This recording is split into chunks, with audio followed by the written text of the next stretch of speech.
बहुत बहुत प्यारी मूवी है। उसको देख के ज़रूर आपको बहुत मज़ा आने वाला है। इसमें एंट्री होती है रीटा नाम के लड़के से जो जापान में रहता है और ये काफ़ी हैंडसम है। पूरे स्कूल की लड़कियां इस पर मरती हैं। जहाँ एक तरफ पूरी स्कूल की लड़कियां इसके ऊपर दीवानी होती हैं, लेकिन ये एक भी लड़की में इंटरेस्ट नहीं लेता। रीटा को बस अपनी चाइल्डहुड फ्रेंड निंजा हथौड़ी से ही बात करना अच्छा लगता है, बाकी वो किसी लड़की में इंटरेस्ट नहीं लेता। और बात कुछ ऐसी है कि निंजा हथौड़ी उसको बहुत पसंद करती है। रीटा जो बहुत बच्चा होता है, बहुत छोटे में इसकी माँ इसको छोड़कर किसी के साथ भाग गई थी, जो शायद वहाँ के लिए बहुत कॉमन थिंग है। रीटा की माँ का ऐसा करना रीटा के लिए बहुत प्रॉब्लम बन गया था। उसको बहुत बुली होना पड़ता था। रीटा को लोग बार बार बुली करते थे, इसकी वजह से वो बहुत वायलेंस करता था। बस एक ही चीज़ उसको दिखती थी। और फिर एक दिन इसको मिलती है निंजा हथौड़ी, और जब से वो इसको मिली, बाय गॉड, वो इसको इस तरीके से उसने संभाला है कि उसको उसकी माँ की कमी महसूस नहीं होती थी। मतलब उसका खाने पीने का ध्यान। और इसी टाइम से दोनों बेस्ट फ्रेंड फॉर एवर बन गए। यहाँ स्कूल में निंजा हथौड़ी की बेस्ट फ्रेंड क्यूटो यहाँ पर मिलती है, जो निंजा हथौड़ी से कहती है कि तुम रीटा को प्रपोज क्यों नहीं कर देती। और बेचारी हथौड़ी इस उम्मीद में बैठी है कि कभी ना कभी रीटा उसको प्रपोज करेगा ही ना। इसी में कोई अजीब सी दिखने वाली लड़की एक स्कूल में एंटर होती है, जिसको और भी लड़के बहुत परेशान कर रहे होते हैं। तभी एंट्री होती है हमारी हैंडसम रीटा की। वो आकर बोलता है कि क्यों परेशान कर रहे हो सब मिलकर इसको। अब ये सब देखकर वो लड़की, जिसका नाम मीहो होता है, वो ये सब देखकर रीटा के प्यार में पड़ जाती है। ये देखकर हथौड़ी की जैसे जलन के मारे वो आग हो जाती है। बस अब क्या था, बात यही नहीं रुकती। रीटा उस लड़की को लेकर अगले दिन डेट पर जा रहा होता है। अब इनको वहाँ लॉकर के पास वो लोग मिलते हैं जो थोड़ी देर पहले मीहो को बुली कर रहे थे, और वो रीटा के लॉकर में कूड़ा करकट भर देते हैं। और आखिरकार वो बुलीज इनके सामने आ जाते हैं, जिनको देखकर मीहो आग बबूला हो जाती है। मीहो सबको उठाकर फेंकती है और कहती है, अबे साले, मेरे मर्द के साथ बुली करेगा। चल जाए यहाँ से। और मीहो उन सबको फेंक कर मारती है, बहुत मारती है, बाय गॉड। उसके बाद वो अपने बॉयफ्रेंड फूल से भी नाजुक रीटा को लेकर घर वापस चली जाती है। अब भाई क्या बोलूं, बेचारी हथौड़ी जलन के मारे मर ही जाती है। अब अगले दिन रीटा और मीहो दोनों फिर से डेट पर जाते हैं, और रीटा और मीहो का रिलेशनशिप बहुत ही मैच्योर होने लगता है। अब एक दिन हथौड़ी को एक स्टूडेंट कियोसुके मिलता है। वह उससे टकराती है और कियोसुके हथौड़ी के प्यार में पड़ जाता है, क्योंकि उसने इतनी सुंदर लड़की शायद कभी देखी ही नहीं होगी। और कियोसुके भी बहुत खूबसूरत होता है, और हथौड़ी उसके भी प्यार में गिर जाती है। पर फिर उसे याद आता है, नहीं, मैं तो रीटा से प्यार करती हूँ, नो, मैं यहाँ नहीं जा सकती। वो मीहो के पास जाकर अपनी और रीटा की फोटो दिखाती है मीहो को जलाने के लिए, और उससे कहती है, तेरा मर्द वरद होगा बाद में, पहले वो मेरा दोस्त है, ओके। लेकिन मीहो को कोई खास फर्क नहीं पड़ रहा होता है। वो भी कहती है, चल जाना यहाँ से। अगले दिन हथौड़ी की क्लासमेट हथौड़ी से कहती है, देखना यार, रीटा और मीहो दोनों साथ में बिल्कुल अच्छे नहीं लगते। और वो हथौड़ी से कहती है, यार तुम्हें उसके साथ होना चाहिए था। इतने में मीहो वहाँ आ जाती है और वो हथौड़ी से बोलती है, देख, मेरा है रीटू, तो उससे दूर रह, बस फ्रेंड बनी रहे, लेकिन बॉयफ्रेंड वो मेरा ही है। और हथौड़ी ये सब सुनकर चक्कर खाने लग जाती है। तभी वहाँ वो एक खूबसूरत सा लड़का कियोसुके वहाँ आता है और हथौड़ी से कहता है, हे बेबी, मैं तुम्हारे प्यार में गिर चुका हूँ, मैं तुमसे बहुत प्यार करने लगा हूँ, तुम मेरे साथ रिलेशनशिप में आओगी। वो वहाँ से बिना कुछ कहे जाने लगती है। तभी उसे कियोसुके पकड़ता है और किस करने लगता है। ये सब देखकर हथौड़ी जल्दी से घर आती है और ब्रश करने लग जाती है, क्योंकि वो सोचती है कि मैं पहला किस अपने बॉयफ्रेंड से रीटा के साथ करूँगी, जो कि नहीं हो पाता है। जो कियोसुके आके उसको किस कर लेता है, जो उसको बिल्कुल पसंद नहीं आता, तो वो आके ब्रश करने लगती है। अगले दिन स्कूल में कियोसुके इसको फिर पकड़ लेता है, डराता है, धमकाता है, उससे कहता है, कल जो कुछ भी हुआ अगर किसी को तुमने बताया तो बिल्कुल भी अच्छा नहीं होगा, समझी। इतने में हथौड़ी उससे कहती है, ओके, और वहाँ से डर के निकल जाती है। रीटा भी वहाँ से सब कुछ देख रहा होता है, लेकिन वो कुछ बोल नहीं रहा होता है। और नेक्स्ट डे चारों डबल डेट पर जाते हैं। लेकिन मुझे तो समझ में नहीं आ रहा, हथौड़ी ने तो कुछ बोला ही नहीं है, फिर भी ये चारों जन डेट पर आ कैसे गए। हाँ, लेकिन ये हो सकता है, हथौड़ी ना रीटा को बहुत जलाती है, उसके साथ बहुत जलाती है। और ये जब वापस जाते तो हथौड़ी को वहाँ रीटा मिलता है, और ये दोनों एक दूसरे से बातें करने लगते हैं। और हथौड़ी रीटा से पूछती है कि तुम्हें मेरे अंदर क्या पसंद है। रीटा कहता है कि मुझे तुम्हारी जिद बहुत पसंद है, कि तुम जो भी ठान लेती हो करके रहती हो। और इतना सब होने के बाद उनकी बातें ओवर हो जाती हैं, और फिर बहुत जल्दी से समर वेकेशन भी आ जाते हैं। अब हथौड़ी रीटा से बात नहीं कर रही होती है, वो फुल्ली इग्नोर कर रही होती है उसको। कहती है कम से कम उसे फील तो होना चाहिए कि मैं उसे इग्नोर करूं तो उसको पता चले कि मेरे बिना उसकी ज़िंदगी कितनी कठिन होगी। निंजा अपना काम बहुत अच्छे से कर रही होती है। वो डांस क्लासेस लेती है, पेंटिंग क्लासेस लेती है, अपनी सारी क्लासेस बहुत अच्छे से ले रही होती है। उसे कोई फ़र्क नहीं पड़ता, वो इग्नोर कर रही होती है। तभी वहाँ कियोसुके आता है और वह उससे डेट के लिए बोलता है और वो दोनों नेक्स्ट डे डेट पर गए हैं और वो दोनों बस प्यार का इजहार करने ही वाले होते हैं कि इतने में ही एक दूसरी लड़की आती है जो नशे में होती है और उसको वो पकड़ लेती है। और वो लड़की इतने नशे में होती है, आकर के बोलती है, कहाँ थे मेरे प्यारे केसु, मैं तुम्हें कितना याद कर रही थी।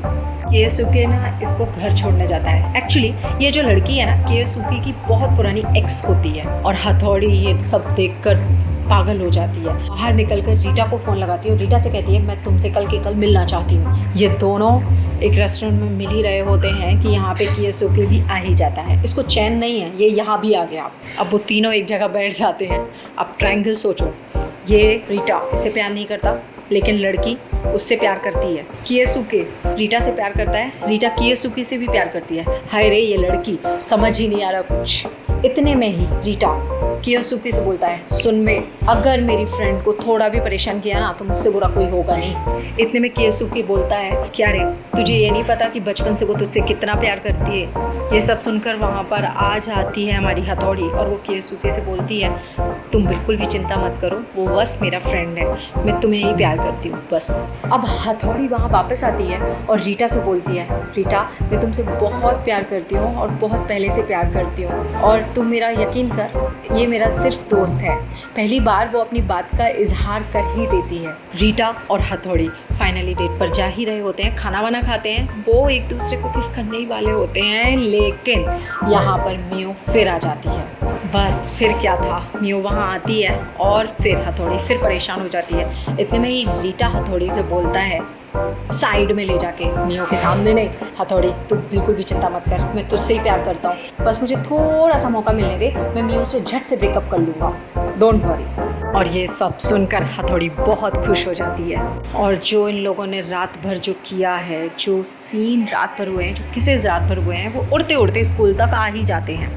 फालतू बातें आप समझते ही हैं कि रीटा ने हथौड़ी का फ़ायदा उठाया, उसे दबोचा, उसे किसेस की, उसके साथ ज़बरदस्ती की। उड़ते उड़ते खबर कहाँ पहुँचती है, मियो के पास।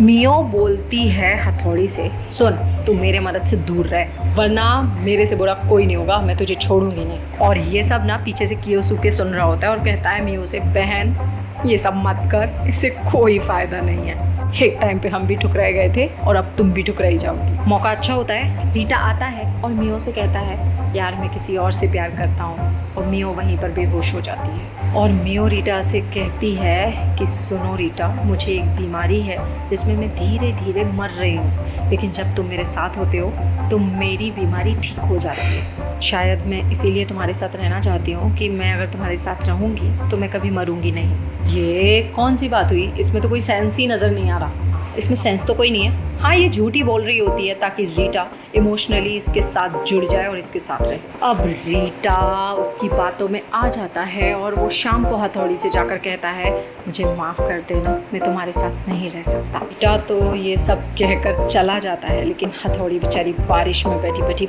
बहुत रोती है। अब यहाँ कियोसुके तो फ्री बैठा ही है, यहाँ वो रो रही है, कियोसुके उसके पास आ गया, भागता भागता उसके पास आ ही गया वो। अब हथौड़ी और कियोसुके फिर से डेट पर जाने लगे, खूब मस्ती करने लगे, खूब अच्छे से रहने लगे।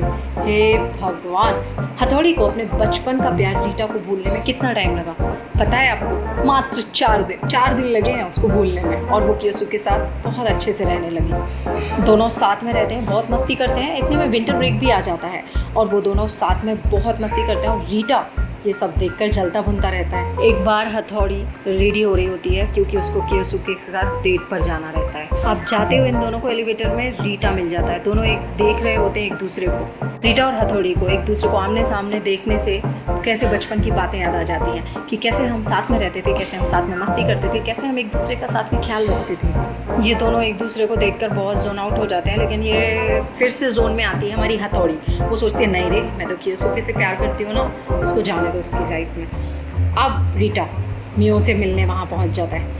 मुझे तो समझ नहीं आ रहा क्या ये सब चारों एक ही बिल्डिंग में रहते हैं क्या, एक दूसरे से मिलते मिलते रहते हैं, एक दूसरे से टकरा जाते हैं। इतने में ही मियो रीटा को बता देती है, देख मेरे को कोई बीमारी नहीं है, मैं सिर्फ तुम्हें अपने पास रखने के लिए ये सब बोल रही थी। अब कियोसुके हथौड़ी को किस करने चाह रहा ही होता है कि हथौड़ी उसको रोक देती है, सुनो यार मैं नहीं कर सकती तुम्हें किस, क्योंकि मैं रीटा से प्यार करती हूँ। हाँ इतने में ही रीटा मियो को छोड़ के वापस आता है कि यार तुम्हें ये ऐसी कोई बीमारी नहीं है तो मैं तुम्हें छोड़ के जा रहा हूँ। और वहाँ से हमारी निंजा हथौड़ी जो है वो कियोसुके को छोड़ के वहाँ से आ जाती है कि यार मैं जा रही हूँ यहाँ से।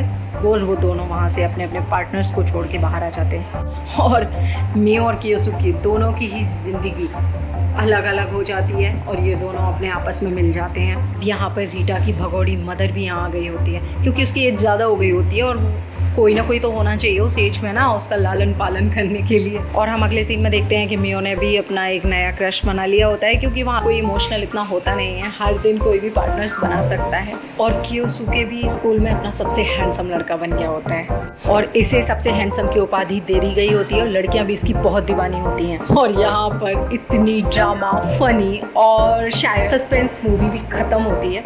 आपको मज़ा आया? अगर मज़ा आया तो नीचे कमेंट करें।